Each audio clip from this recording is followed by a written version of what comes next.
3 members of the Nelons, a well-known gospel group, tragically died in a plane crash in Wyoming on Friday, July 26th. Nobody among the 7 people on board survived the crash. Alaskan cruise. We are on our way. We just landed in Nebraska City. Nebraska City, yeah. I can go And look. so our first stop, and then we're stopping, where are we going? Montana. Montana. There's our wonderful pilot. This is the dude right there. It's Larry. Co-pilot. This is the co-pilot. She handles everything. And this is the stop where we go eat.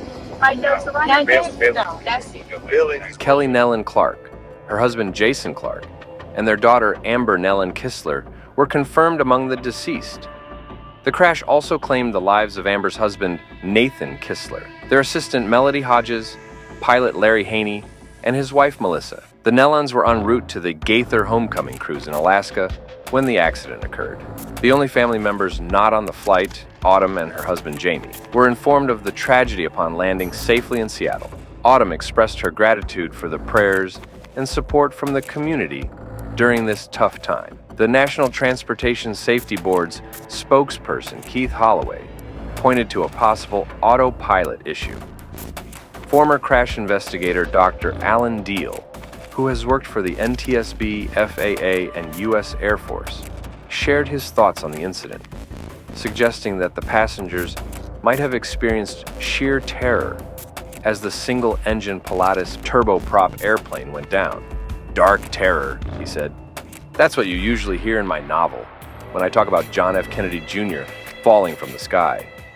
He didn't have a voice recorder on his airplane, but I'm sure that he and his 2 passengers were just in terror as the plane was falling out of the sky, much like this one.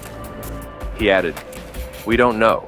The plane may have lost pressurization, and in a way, if the breakup occurred early enough and they lost pressurization, they may have actually been unconscious or semi-conscious at the last minute or so. And that would be merciful. They would say, that was God's mercy." According to Dr. Deal, the on-field investigators will launch a major effort to establish whether the autopilot failed. Aviation expert Kathleen Bangs noted that the Pilatus PC-12 is a high-end plane typically operated by 1 pilot, and adverse weather might have played a role in the crash. A preliminary report from the NTSB is expected within a month, but the full investigation might take up to 2 years.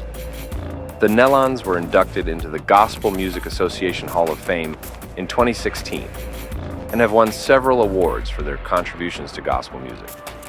The news of their passing has led to an outpouring of condolences online, with many sharing their grief and support for the bereaved families. We extend our deepest sympathies to the families affected and hope for their strength during this difficult time. If you have any memories of the Nelons or messages of support, please share them in the comments. Your thoughts and prayers are greatly appreciated.